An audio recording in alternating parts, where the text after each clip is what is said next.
Good afternoon, future fishermen. Today I'd like to inform you of the history and cultural impact of fishing.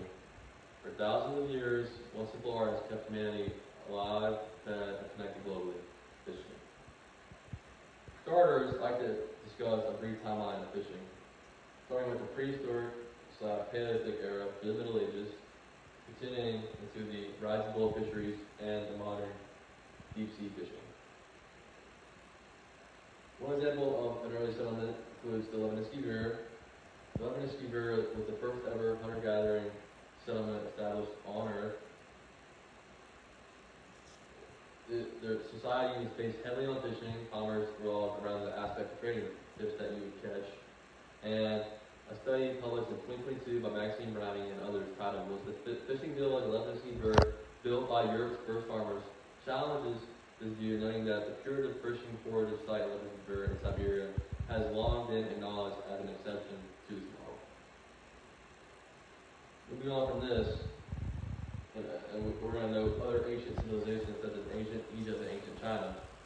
Ancient Egypt used fishing as a recreational hobby for the wealthy elites, and in ancient China, we see the invention of the first fish nets through the popular culture hero Fuki.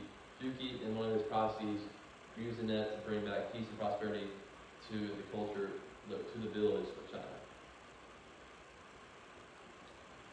Moving on from this, we're going to discuss early techniques such that were built for fishing, like the net in China. Some of these include the hand gathering, the spear fishing / harpoons, the early tackle made from stone, and basket fishing. Next, I discussed the rise of aquaculture.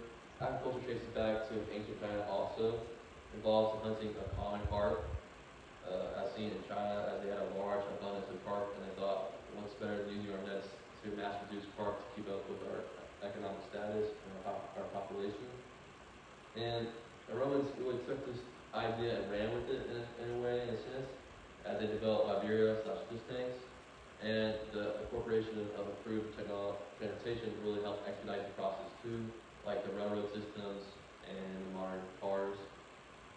And nowadays, agriculture provides almost 50% of the seafood supply. It's important to note that in layman's terms, agriculture is basically fish farms, which use the fish in like a fish net, and they use fish eggs, and they really mass produce the fish to keep up with the rapidly growing population globally.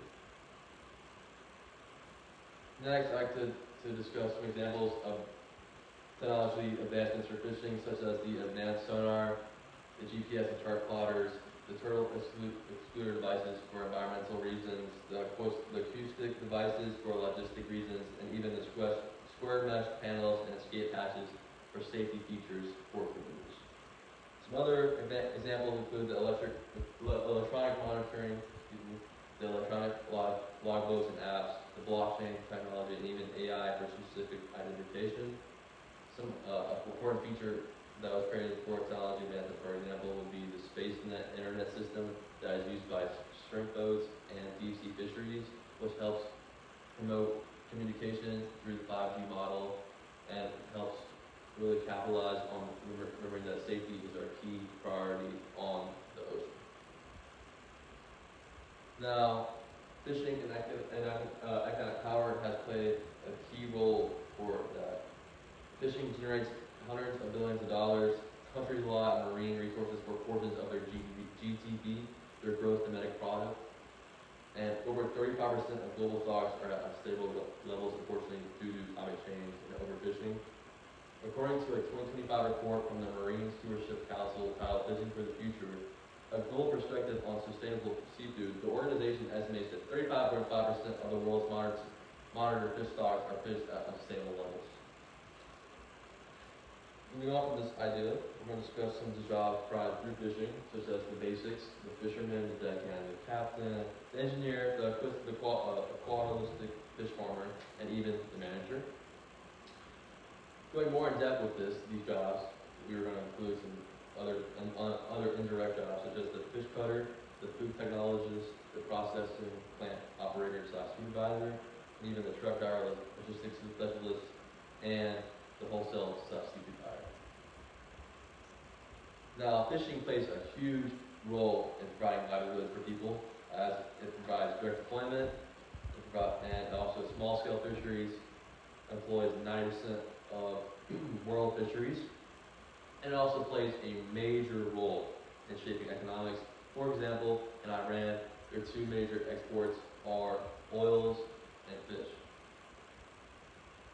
Now, IUU fishing is also important to note here, as that is the illegal, unregulated, and undocumented fishing. It impacts law-abiding businesses and cultures heavily, as it eliminates the widespread supply that we have of fish, and it also leads to such things such as overfishing and captures. Moving on from this, the cultural significance of fishing is heavily noted through deities and religious symbolism, through Christianity, sacred and traditional resources, through kapu, the ancient Hawaiian fishing prohibitions, to show respect and highlight early conservation efforts and folklore. Moving on from this, we are going to discuss the art of fishing. Fishing requires deep patience, lure, retrieve, and set, reading the water, knowing fish, casting skill, and proper tackle, and stealth observation and timing, and even respecting the fish and environment to ensure that we keep this available for future generations to come. It's important to note for this that the NOAA Fisheries, that's the National Oceanic and Atmospheric Administration, highlights the issue that we discussed earlier through the illegal, unreported, and unregulated fishing. In conclusion, call for change. Fishing's history, is a testimony to human resourcefulness, and as we face depleted stocks and climate change, the legacy of the ancient practice depends on our ability to embrace conservation. Lastly, I'd like to challenge you. The legacy of this ancient practice depends entirely on our ability to embrace the conversational ethics that our ancestors to ensure that the line never goes slack. Thank you for your time.